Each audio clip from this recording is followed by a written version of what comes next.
Good afternoon and a very warm welcome to the black whole.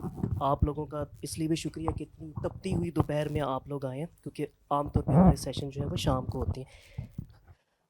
آج کی گفتگو کا عنوان آپ میری پشت پہ بورڈ پہ دیکھ سکتے ہیں، journey through Balochi literature searching for the core. So I guess today we are going to explore the rich heritage and profound narratives of Balochi literature by, diving into its timeless poetry, prose, and storytelling that resonate with the essence of Balochi identity and tradition. Or it's our privilege and honor to have Munir Ahmed Badini صاحب میرے دائیں جانب تشریف فرما ہے، آج کے guest speaker. میں مختصر سا تعارف ان کا کراتا جاؤں، تفصیلی تعارف جو ہے وہ ضیاء صاحب کرائیں گے. منیر احمد بادینی از اے renowned Balochi novelist and writer with around 100 books in his credit, including 171. Wow. 171 books, including 80 novels and 4 volumes of short stories, letters and diaries, and so on. Kamal Fan Award, Pride of Performance Award, اور جانے کیا کیا انہوں نے اعزازات جو ہے اپنے دامن میں سمیٹے ہوئے ہیں. بائیں جانب میرے تشریف فرما ہے پناہ بلوچ صاحب، رائٹر ہیں، ریسرچر ہیں، درس و تدریس سے وابستہ ہیں.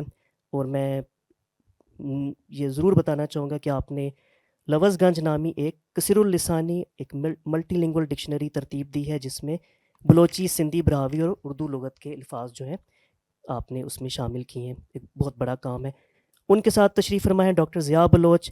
آپ بھی رائٹر ہیں، ریسرچر ہیں، درس و تحقیق، درس و تدریس سے وابستہ ہے، اور آج کے سیشن کی میزبانی اور نظامت کے فرائض آپ نبھائیں گے. آپ سب لوگوں کی آمد کا ایک بار پھر شکریہ.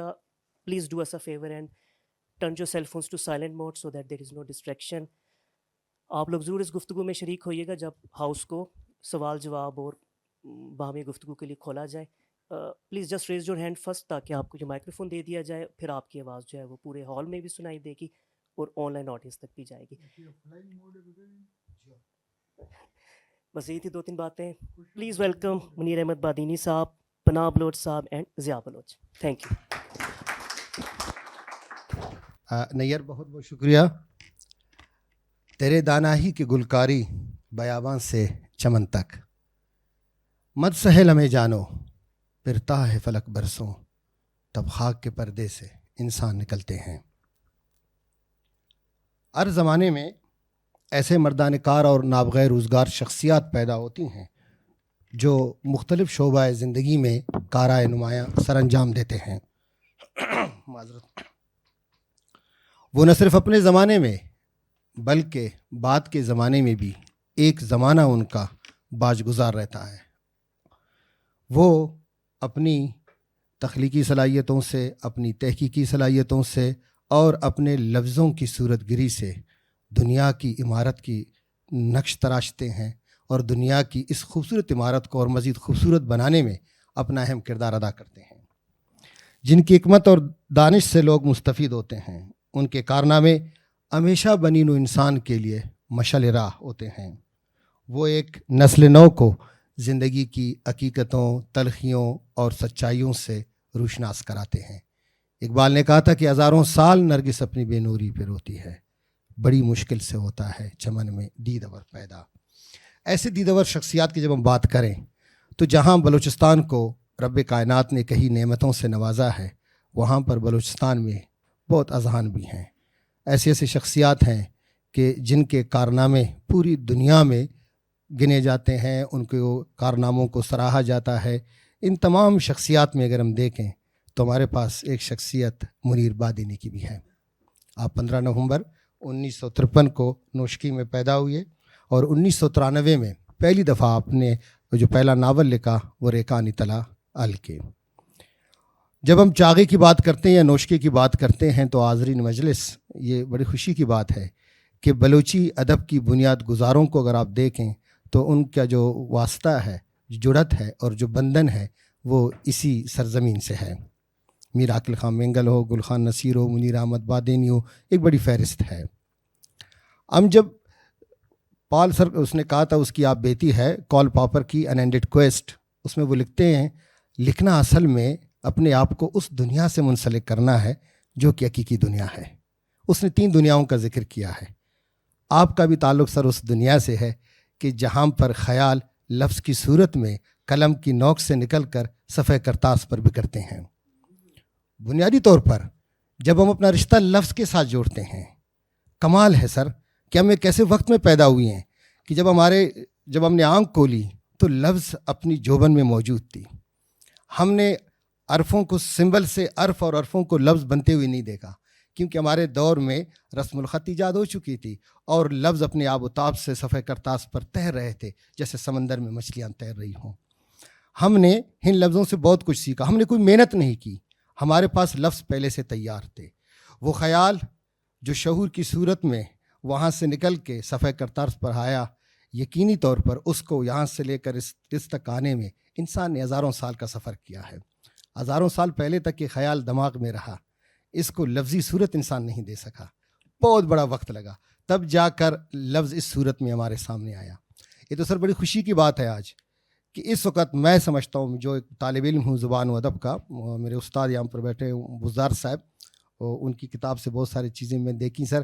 اور ایک بات سر یہ بھی کہہ دوں کہ آپ پر اب تک جتنے لوگوں نے جو کچھ بھی لکھا، لیکن جو بزدار صاحب نے لکھا ہے وہ سب سے مختلف ہے. ہم یقیناً بزدار صاحب کے لیے ہمیں کلیپنگ کرنی چاہیے، وہ ہمارے استاد ہیں.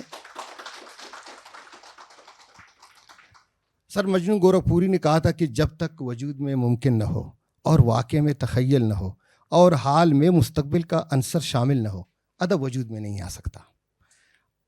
کچھ اسکالرز نے کہا کہ جیسے سارتر نے کہا کہ ادب سرے سے معصوم ہوتا ہی نہیں ہے. کچھ نے کہا کہ وہ ادب نہیں جو کمزوروں کا سہارا نہ ہو. کچھ لوگوں نے کہا وہ ادب نہیں ہے کہ جس کی جڑت اپنے زمین زادوں کے ساتھ نہ ہو. آپ نے جو کچھ بھی لکھا اس کی جڑت گوادر کے سمندر کی لہروں سے لے کر نوشکے کی تپتی ریگستان سے نکلنے والی اس کرنوں تک اور رخشان میں پنپنے والی ان تمام لہروں میں آپ کے لفظ سفر کرتے ہوئے دکھائی دیتے ہیں. ایسے لگتا ہے کہ آپ ایک سفر پر ہیں اور پورا بلوچستان آپ کے قلم کے نیچے ہے. آپ اوپر سفر کر رہے ہیں. جو کچھ آپ کو دکھائی دے رہا ہے وہ لفظوں کی صورت میں آپ کے ناولوں میں بھی دکھائی دیتا ہے. آپ نے 171 کتابیں لکھی. مجھے تو ایسے لگتا ہے کہ اب تک آپ نے 1 لاکھ سے زیادہ لفظ تحریر کیے ہوں گے، جو کہ ایک بہت بڑی بات ہے. شاید کسی رائٹر کے نصیب میں اتنے سارے الفاظ آگے ہوں گے. میں سر اپنی گفتگو کو بہت ہی مختصر کرنا چاہتا ہوں. آپ نے افسانوی اور غیر افسانوی دونوں میں بہت لکھا اور کمال لکھا. بلوچیت اور بلوچستان کے بارے میں آپ نے بہت کچھ لکھا. سر اتنے ناول کیوں لکھے؟ کیا یہ سارے مسائل چند ناولوں میں نہیں آ سکتے تھے؟ تو یہاں سے میں شروع کرنا چاہتا ہوں، پلیز سر. سب سے پہلی بات، میں بلیک ہول کا اور اس کی انتظامیہ کا شکریہ ادا کرتا ہوں. انہوں نے مجھے بلایا اور یہ موقع فراہم کیا کہ میں بلوچی زبان کے بارے میں، بلوچی لٹریچر کے بارے میں آپ سے بات کروں. میں سب سے پہلے مشکور و ممنون ہوں جناب پرویز ہدبائی صاحب کا. میں نے ایک صبح چند دن پہلے اس کو فون کیا. میں نے کہا میں ایک اور سلسلہ لٹریچر کا پاکستانی اکیڈمی ادبیات کی طرف سے مجھے انہوں نے انوائٹ کیا تھا کمال فن ایوارڈ کے سلسلے میں. تو میں نے کہا میں اسلام آباد آ رہا ہوں، میں آپ سے ملنا چاہتا ہوں. میری خواہش اکتوبر میں تھی. میں نے ان سے کہا تھا کہ میں آپ سے ملنا چاہتا ہوں، لیکن اس وقت وہ پھر اٹلی چلے گئے تھے تو ان سے ملاقات نہیں ہوئی. تو اس دفعہ جب میں نے فون کیا تو انہوں نے فوری طور پر رسپونڈ کیا اور اس نے کہا کہ why don't you give a lecture on Balochi literature to the audience of Baloch youth mostly. اور ان کی بڑی مہربانی کہ انہوں نے یہ پروگرام ارینج کیا. نیئر آفاق صاحب یہاں پہ تشریف فرما ہے، انہوں نے کانٹیکٹ کیا اور انہوں نے مجھ سے بہت ساری باتوں کے اوپر صلاح میرے لی اور الٹیمیٹلی ہم متفق ہو گئے اور یہ پروگرام طے ہوا. اور ضیاء بلوچ صاحب اور پناہ بلوچ کو انہوں نے ماڈریٹر مقرر کیا. یہ دونوں بلوچی زبان کے طالب علم ہیں میری طرح، اور یہ دونوں بلوچی زبان سے محبت کرتے ہیں، اپنے علاقے سے محبت کرتے ہیں، اپنے لوگوں سے محبت کرتے ہیں، تو وہ آج ماڈریٹر کے طور پہ آپ کے سامنے ہے۔ ضیاء صاحب نے تھوڑی دیر پہلے میرے بارے میں بہت کچھ کہا، اور پتہ نہیں میں یہ سارے ان کے جو خیالات کے اوپر میں فٹ آتا ہوں کہ نہیں آتا، لیکن یہ ان کی محبت ہے۔ غالباً وہ مجھے، آپ لوگ سب مجھے اس لیے پیار کرتے ہو یا محبت کرتے ہو کیونکہ میں آپ کے زبان میں نے لکھا ہے۔ زیادہ تر میں نے کام جو کیا ہے آپ کے اپنی زبان میں کیا ہے، بلوچی میں کیا ہے۔ اس سلسلے میں ایک بات میں آپ کو کہنا چاہتا ہوں، بلوچی لٹریچر کو آپ دنیا کے لٹریچر سے الگ سمجھنے کی کوشش کبھی نہ کرو۔ اگر بلوچی لٹریچر موجود ہے، وہ اس طرح سے موجود ہے جس طرح سے دنیا کے باقی لٹریچر، دنیا کا باقی لٹریچر اپنی جگہ پر قائم و دائم ہے اور موجود ہے۔ ہاں، اس میں یہ ہو سکتا ہے کہ کچھ لٹریچر، کچھ قوموں کے لٹریچر، کچھ ملکوں کے لٹریچر ترقی یافتہ ہے، وہ جو ایک یونیورسل سو کالڈ ایک تصور ہے لٹریچر کا، وہ اپنی جگہ پر ہے، اور قومیں، نسلیں اور کنٹریز جو ہے وہ کوشش کرتے ہیں کہ اس آئیڈیل کے مطابق لٹریچر پیدا کریں اور پروڈیوس کریں۔ تو بلوچی لٹریچر بھی دنیا کے باقی لٹریچر کی طرح دنیا کے لٹریچر کا ایک حصہ ہے، لیکن بلوچی لٹریچر کی اگر آپ ساری تاریخ دیکھیں، بلوچی لٹریچر میں ہمیں صرف دو چیزیں نظر آتی ہیں۔ ایک بلوچی کلاسیکل پوئٹری، آہدی شاعری جس کو ہم بولتے ہیں، دوسرا فوکلور، گیدی قصہ، یعنی ہلکی قصہ آزمانک۔ ہمارے پرانے نسل کے لوگ، ہم سے پہلے کے نسل کے لوگ، وہ یا تو اپنی قبائل کی شعر و شاعری کے ذریعے سے اپنے فن کو، اپنی لٹریری ٹیسٹ کی تکمیل کرتے تھے، یا قصہ گوئی سے کرتے تھے۔ ہمارے یہاں پروز رائٹنگ کا کوئی رواج نہیں رہا ہے۔ ہماری ساری ہسٹری میں آپ کو کوئی لکھی ہوئی چیز نظر نہیں آئے گی، لیکن 18ویں صدی کے میں ہمارے مذہبی علماء نے غالباً قرآن مجید کا پہلا ترجمہ کیا بلوچی میں۔ پھر 19ویں صدی کی میں بات کرتا ہوں، پھر 20ویں صدی میں کے شروع میں بھی ایک دو رسالے نکلے جن کا رنگ مذہبی رنگ تھا۔ وہ کراچی سے نکلتے تھے جہاں پہ پرنٹنگ مشین دستیاب تھا۔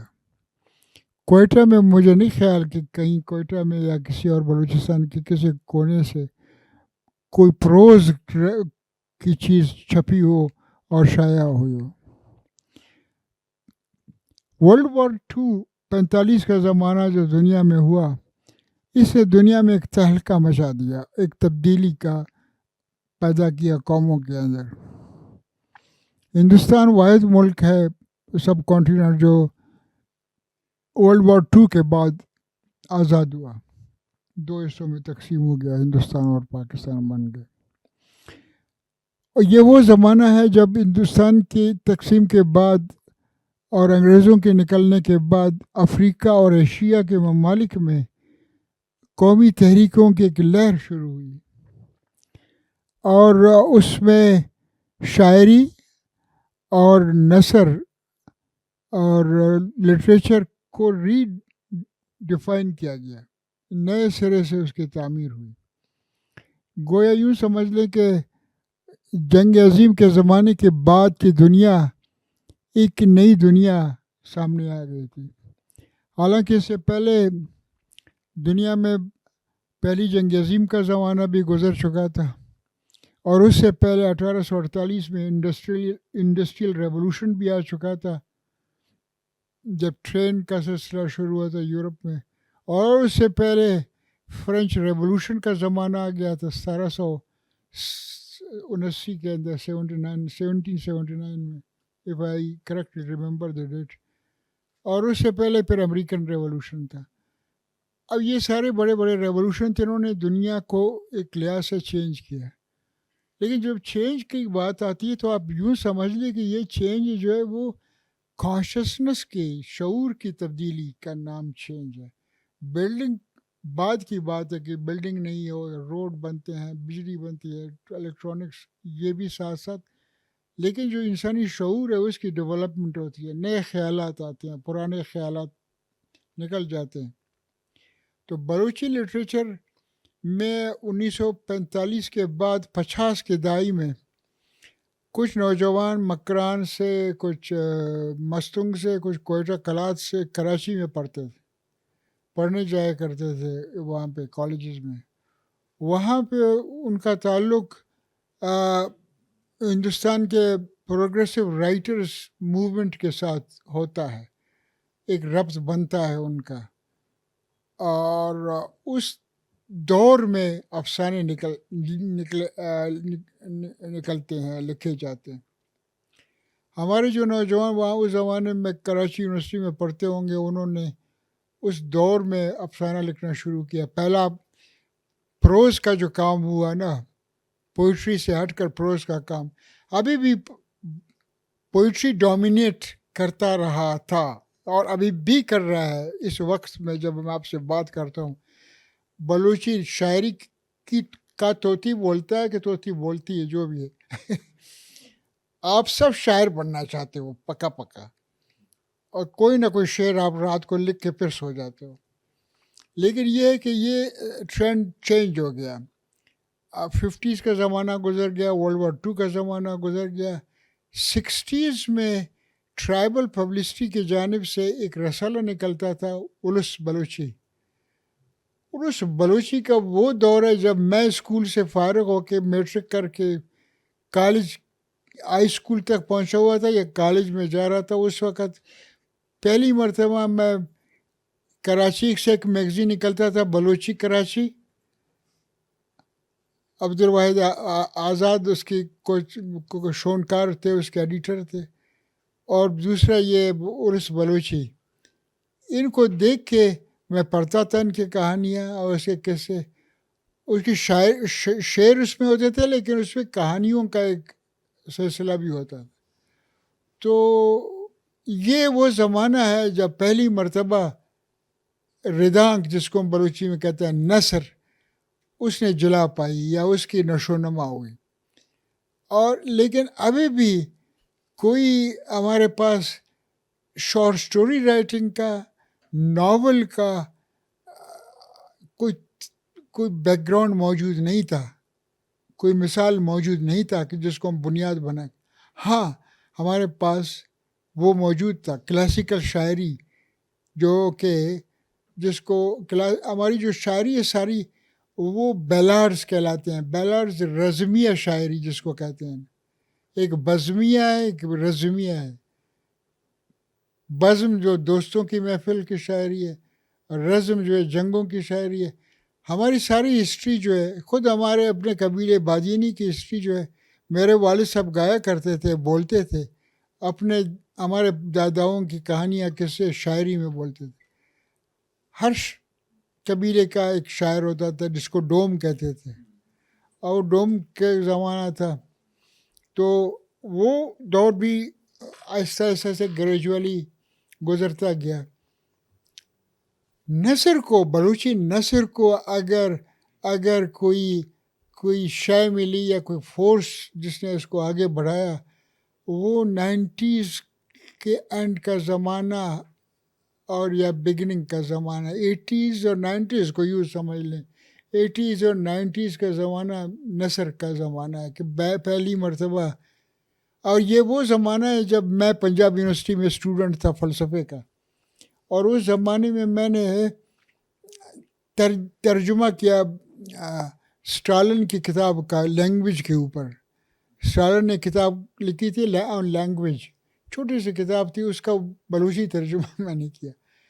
پھر میں نے شولوخوف ایک رائٹر تھا رشن، اس کا فیٹ آف مین، بنی آدم بخت، اس بنی آدم بخت یا بخت کو میں نے ترجمہ کیا.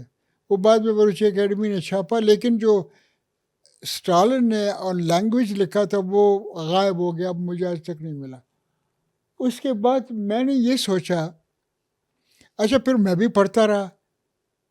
کرشن چندر کو میں پڑھ چکا تھا، منٹو کو پڑھ چکا تھا، کنہیا لال کپور ایک رائٹر تھے اس کو پڑھ چکا تھا، انتظار حسین کو پڑھ رہا تھا، پڑھنے کی کوشش کرتا. کرشن چندر کو، میکسم گورکی میرا فیوریٹ رائٹر تھا. میکسم گورکی کو میں ایسے پڑھتا تھا، بہت بہت مجھے مزہ آتا تھا. اور میرا جو امیج بن گیا تھا وہ میکسم گورکی کا. خیر وہ میں بعد میں بات کروں گا جب آپ کا سوال آئے گا. یہ وہ دور ہے بلوچی لٹریچر میں.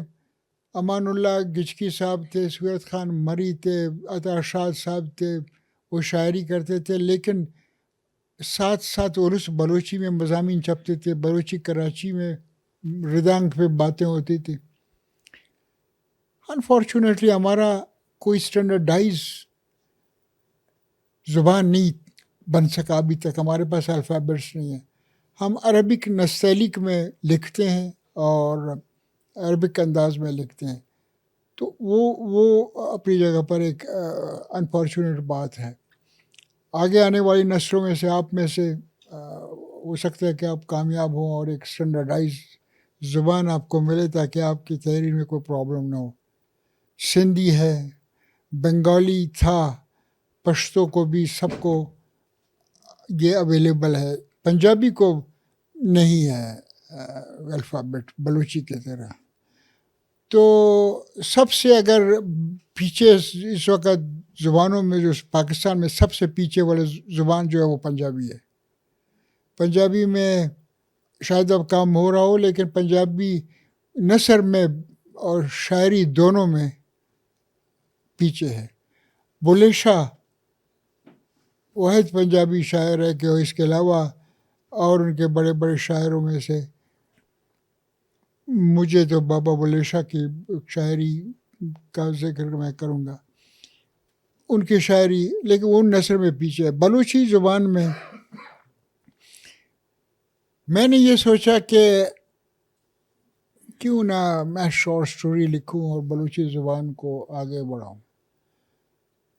میں ڈائریز لکھتا تھا یونیورسٹی کے زمانے میں، انگلش میں ڈائریز لکھتا تھا. انگلش میری اچھی تھی یا بری تھی، لیکن میں انگلش میں مجھے شدھ بدھ تھا کہ سینٹنسز کو میں خراب نہیں کرنا چاہتا تھا، صحیح لکھتا تھا. بلوچی لکھنا شروع کیا، ڈائریز. پھر جب میں 2000 میں سول سروس کو جوائن کیا تو 79 کا زمانہ تھا. اس زمانے میں کچھ نہیں لکھتا تھا ماں سوائے پڑھنے کے. جو رائٹر میں پڑھتا تھا، ایگزسٹینشلس رائٹرس کو، فلاسفرس کو، برٹش امپیریسسٹ کو اور باقی رائٹرس کو میں پڑھتا میرا اپنا ایک امیج بن گیا. میں نے کہا کہ چلو جی ہم وقف کرتے ہیں، ہم نثر لکھتے ہیں، بلوچی نثر. بسم اللہ کی ہم نے شارٹ سٹوری لکھنا شروع کیا.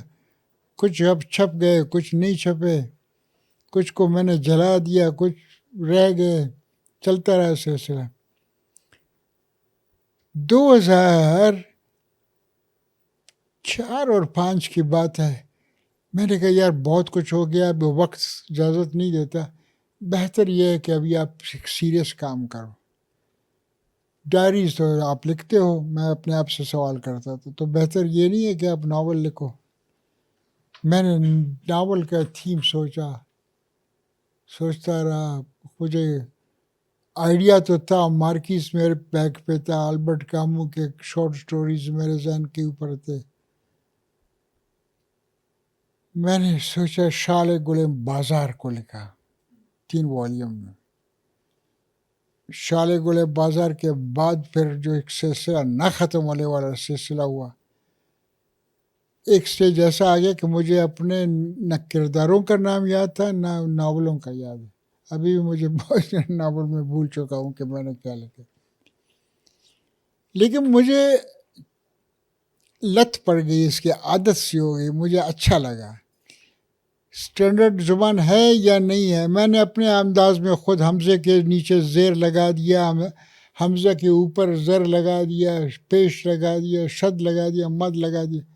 میں نے کہا مجھے تو صرف ایکسپریشن چاہیے. میں پاکستان میں اس ریاست میں رہ کر ہم اپنا زبان زندہ رکھتے ہیں، زبان کو زندہ رکھنا ضروری ہے. تو میں نے لکھنا شروع کیا اور مجھے پتہ نہیں چلا کہ ایک سٹیج آیا تو مجھے لگا کہ 50 ناول ہو گئے. ادھر بزدار صاحب بیٹھے ہوئے ہیں، میں اپریشیٹ کرتا ہوں اس شخص کو. 55 میرے 55 ناولز اس نے پڑھے اور پھر اس نے میرے اوپر ایک کتاب اردو میں لکھ ڈالی، جو پاکستانی اکیڈمی ادبیات نے وہ کتاب چھاپ دی. میں جو کچھ لکھتا ہوں میں پڑھ نہیں سکتا، اب تو اتنا زیادہ لکھ چکا ہوں میں کہ میں پڑھنے کا مجھے حوصلہ نہیں ہوتا. تو ایک بات، اب یہاں پہ تھوڑا سا رکتے ہیں، تھوڑا سا میں آپ کے امیجنیشن کو اگنائٹ کرنے کی کوشش کروں گا. آپ کو چند امپورٹنٹ چیزوں کے، ضیاء نے بھی اس کا ذکر کیا تھا لیکن میں اس کو ایلوبریٹ کرتا ہوں. دیکھیں، کل میں نے اکیڈمی کے رائٹرز کی میٹنگ میں نے یہ بات کی تھی، آج دوبارہ اس کو ریپیٹ کرتا ہوں لیکن زیادہ اچھی طریقے سے. وہ بات یہ ہے، رائٹر ہمیشہ سمبلز میں سوچتا ہے، تشکیل کرتا ہے، شکل بناتا ہے، فارمز بناتا ہے اور پھر ان فارمز کو معنی دیتا ہے، الفاظ اس کو خود بخود آ جاتے ہیں. سب سے پہلے اس کے اندر ایک امیجنیشن ہوتا ہے، اس کے اندر ایک فینٹیسی کا ایلیمنٹ ہوتا ہے، فینٹیسائز کرتا ہے، وہ امیجن کرتا ہے چیزوں کو. ایک چیز کو، دیکھا ہوا چیز کو آپ امیجن کرنا کہہ سکتے ہو، لیکن ایک چیز جو کہ آپ نے دیکھا نہیں ہے، آپ امیجز کے اندر یہ فینٹیسی کے لاتے ہو تو وہ فینٹیسی کہلاتا ہے. تو رائٹر کے لیے فینٹیسی اور امیجنیشن دونوں امپورٹنٹ. اب جب میں اس چکر میں آ گیا تو مجھے ایسا لگا کہ میرے طرف جو چاروں دنیا ہے وہ تھوڑا سا میرے مزاج کے مطابق نہیں ہے. یا آپ بھی اس طرح سے محسوس کرتے ہو، ہم سب کرتے ہیں، ہیومن بینگز.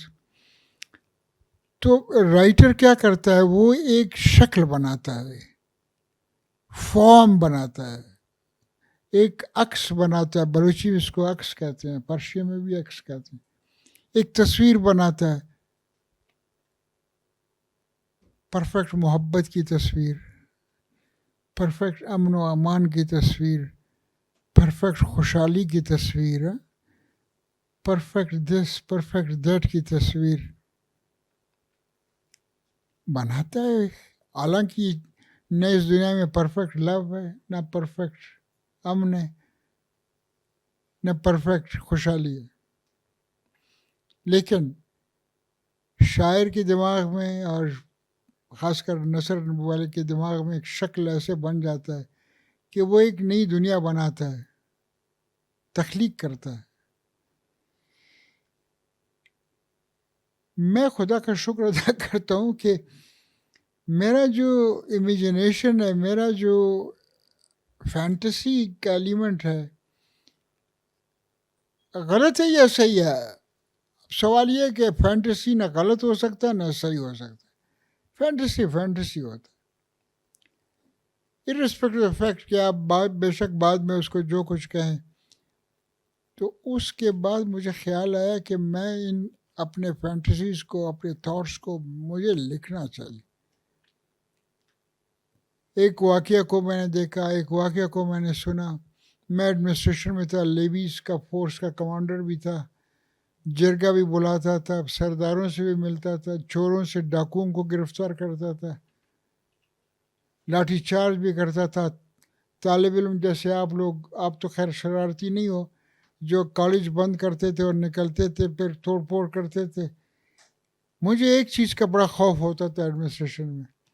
میں نے کہا یا خدا مجھے وہ ہمت نہ دے کہ میں ان کے اوپر فائرنگ کروں. ایک دفعہ میں نے ٹیچرز کے اوپر آنسو گیس پھینکا تھا یا ان کو گرفتار کیا تھا, لیکن شکر ہے خدا کا کہ میں نے کبھی ان کے اوپر فائرنگ کا اختیار نہیں. ایک دفعہ ایک ایف سی کے کیمپ میں لوگوں نے حملہ کیا تھا سوراب میں, اس پہ انہوں نے فائرنگ کرتے کرتے میں بچ گیا تھا.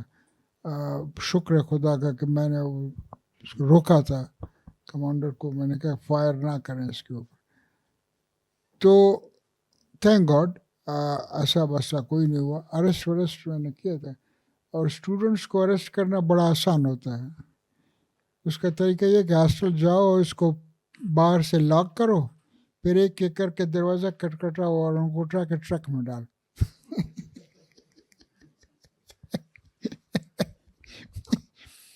مجھے بڑا رحم آتا تھا اسٹوڈنٹس کو بیچارے. خیر بہرحال میں خود اسٹوڈنٹ رہا ہوں نا, میرے وارنٹس تھے. اور کمال کی بات ہے کہ جب میں ڈی سی گوادر مقرر ہوا تو جو وہاں کا ایس پی تھا, ایک دفعہ میرا وارنٹ اس کے پاس تھے. اینی وے وہ دور گزر گیا. تو ہم بات کر رہے تھے امیجنیشن کی. تو میرے بھائی میں یہ چاہتا ہوں کہ میں کم بولوں گا. اب یہاں پہ میں تھوڑا سا رک جاؤں گا کہ آپ سوال کریں, پھر میں آپ کو جواب دوں کہ آگے. یہ تو تھوڑی سی ہسٹری میں نے آپ کو بیان کیا, اور اپنے ناولوں کو بارے میں ایک اجمالی خاکہ کہتے ہیں, کیا کہتے ہیں اس کو؟ جی سر.